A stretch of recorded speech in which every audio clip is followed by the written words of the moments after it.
Hey folks, Colin here from Sumthins Recording, and today I want to show you one trick to enhance and add width to stereo instrumental tracks.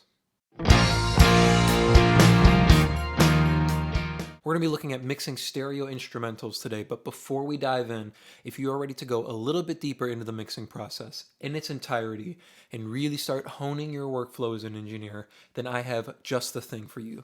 It is my 7-step mixing checklist, and it's just a simple PDF that will walk you through the entire mixing process step by step to help you get professional and radio-ready mixes without the hassle and without any more of the guesswork. It is a completely free guide, and you can download it below using the link in the video description. Now let's jump in here and take a look at enhancing stereo instrumental tracks.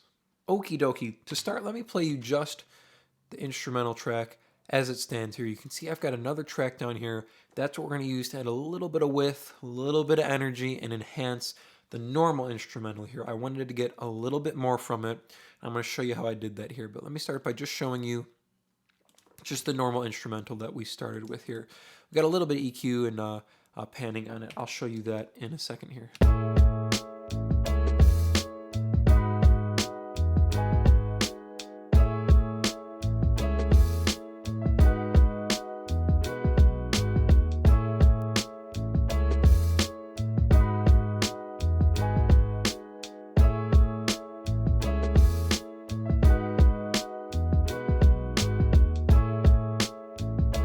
So that's the instrumental. It was a really cool track, really surprised when I got this one. It turned into a really cool song here. Let me show you what's on the instrumental itself here. A little bit of EQ to enhance it. I wanted a little bit more from the kick there, so about a dB boost at 80 Hertz. Was feeling a little too much here in the mid-range, so we're pulling out about a dB and a half at 600 Hertz. Pulled up some of the higher mids here. I like anywhere like 1.5K and 3K are good areas for enhancing pianos, or if there's guitars. Great to add energy here. So we've got about a dB and a half boost at 2.84K and 1.42K. And then just a touch up on the top end. I wanted to add a little bit more snap to the snare and kind of level it with the low end boost on the kick here. Just a touch here to even out. Again, I wanted the snare to sit really nicely with the kick drum, and I felt like the kick drum had more beef to it than the snare drum. So just a 3 dB boost here at 220. You can see it's really narrow. When working with a stereo instrumental, you have to be careful because any boost you're doing, you have to realize are affecting the entire track as a whole. So we've got a very narrow cue here, doing a 3B boost. That's what's adding our energy to our snare drum. Let me show you just this boost really quick.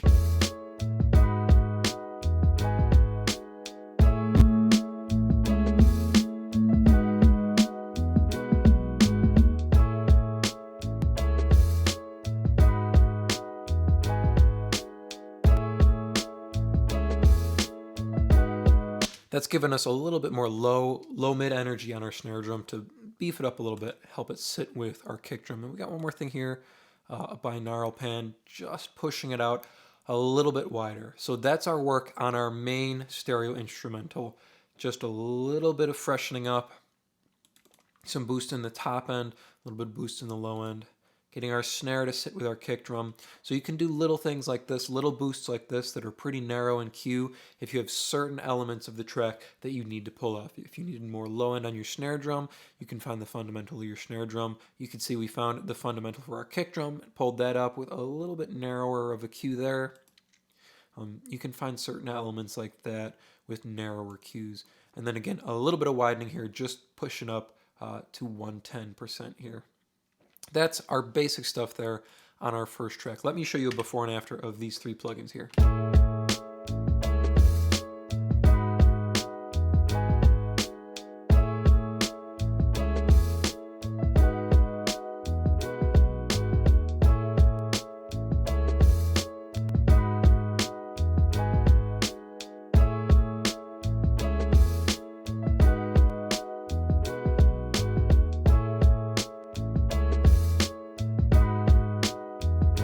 Not huge differences, but it brings out our keys a little bit with those mid-range boosts that we did, and then our kick and our snare get a little bit of enhancing there from the low boost on our kick, and then the low boost there on our snare at around 220. That's our starter stuff here. here is the secret sauce, so to say. So all I've done here is I wanted a little bit more width from the mid-range keys sound. Now I could have just duplicated the normal track and isolated those specific bands, so done a high pass and a low pass, but I didn't want to add any energy to the kick and the snare. I liked where that kind of stuff was sitting. I just wanted to get a little bit more from the key sound. So what we've done here is I came down to the beginning of the song where it's just the keyboards playing. So if we listen to the beginning of the song here, this is just the keys. Oop, I jumped to the next piece here. This beginning 4 bars is just the keys pad.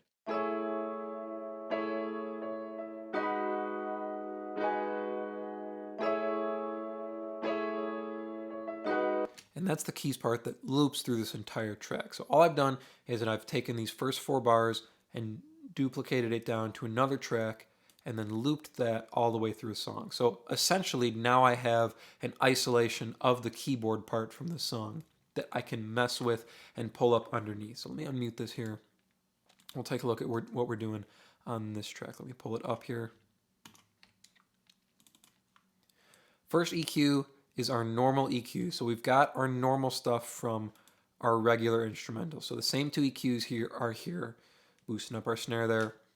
This is where we're getting a little bit different with the reverb that we're adding. All I've done here is thrown on a little bit of a reverb. This is the recital hall setting is what I believe what I started with here. I wanted to kind of give a little bit of extra reverb and length to the keyboard sound. It felt a little dry to me. So we're pulling up the recital hall setting here. I left the pre-delay on. I left everything as it was on that setting, I believe, and just kind of put the mix all the way to 100%. Make rid of these last 2 elements here and just A/B the reverb here for you.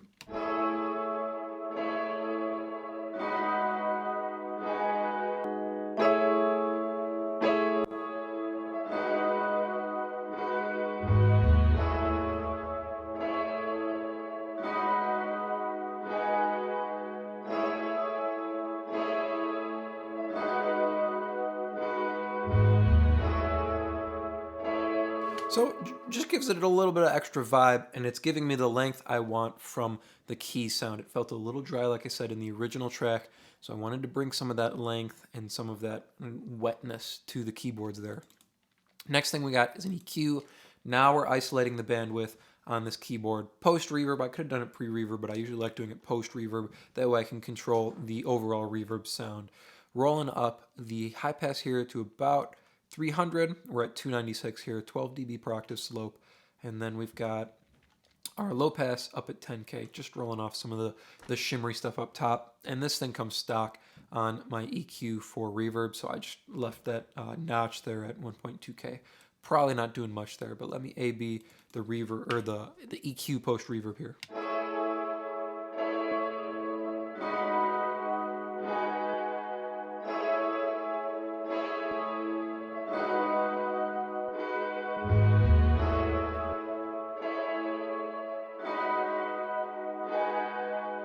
You can hear we're really honing in on the fundamental frequency range of this key sound, and we're rolling off some of that muddiness or some of that heaviness that's sitting around the 200 hertz area, which is going to sit up much nicer when we pull this in under the original track. That 200 hertz stuff is definitely going to be there on the keys in the original track. We don't need to add more. It sounds good, so we can roll that off on this particular sound.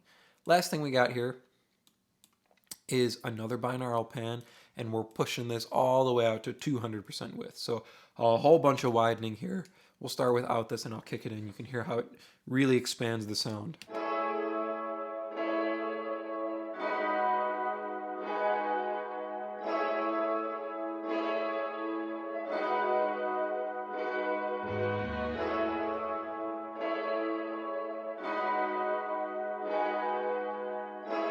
Really pushing it way out. It gives the sound a really nice atmosphere and a really nice vibe to it.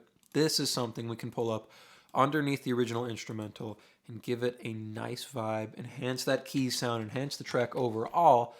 I just wanted to get some length, like I said, from the key sound, but this is a great way to do it while giving the track some atmosphere to it. So let's pull it up underneath the original instrumental here, see what we get.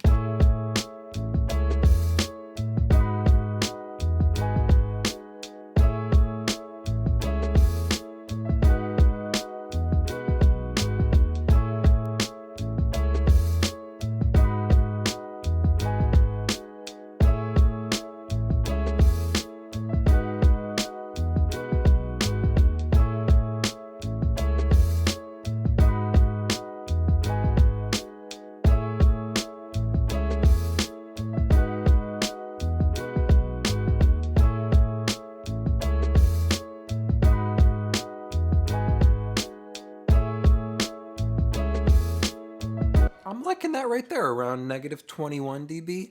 Just a little bit of a glow up for the keyboard sound there. You can hear them a little bit better. They're not getting covered by our kick and snare, and it gives the track some more width, some more energy, some more mid-range bite. It gives it a better atmosphere. I keep using that word, but that's what it feels like to me. This sound feels atmospheric, gives it a nice vibe, and it's something we can pull up underneath the track to enhance it and just take it that one step further. We're not changing it. We're not here to change the game. Just a little bit of spice to enhance the track overall. That's what you want to do with instrumentals, right? They're usually at a pretty good spot. That's why they are a stereo instrumental. Usually they're a finished mix of a track. You don't want to go trying to change the game on them, trying to reshape everything. Just a little bit of enhancing, a little bit of extra spice just to take it to that next level, to that next space. So one more time here, let's go through everything and we'll do one more A-B overall. Keeping our same EQs that we have on our original instrumental, adding a reverb after it. You can see our reverb is at 100% here on the mix. So we're going all in on the reverb. And like I said, I'm pretty sure I'm just using this recital hall setting. You can mess with all of the different settings here and find one that suits you best and suits your sound the best. EQ after this to hone in on the fundamental frequency of the sound. Post reverb, rolling off some of that heaviness and some of that muddiness around the 200 hertz area here on that sound. We don't need to add or exaggerate any of that from the key sound. Then our widening here, which really boosts the energy here on this key sound, going all the way up to 200% here on this track. Then we're just pulling this up underneath our original stereo instrumental to enhance the energy, enhance the width, and enhance the overall vibe and atmosphere of this sound. So one more time here, and I will mute and unmute this new sound. We'll start without it, and I'll kick it in here. I'll boost it up back to 20 here. Take a listen to how it changes our original instrumental.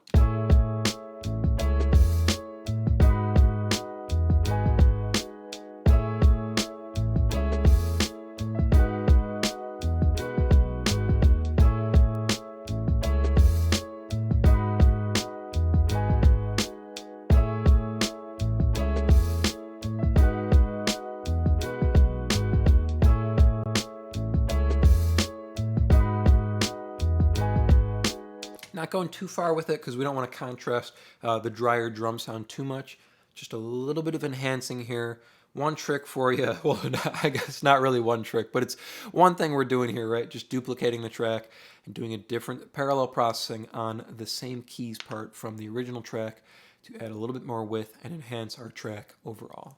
I hope that was helpful for you. I hope it was interesting to see how you can deal, or different ways you can deal with a stereo instrumental track. As I mentioned at the beginning of the video, if you are ready to take your mixes to the next level and really start dialing in your workflow as an engineer, then I have just the tool for you. It is my 7-step mixing checklist, and you can download it below to start creating more professional mixes in less time. Thank you so much for watching today, and I will see you in the next video.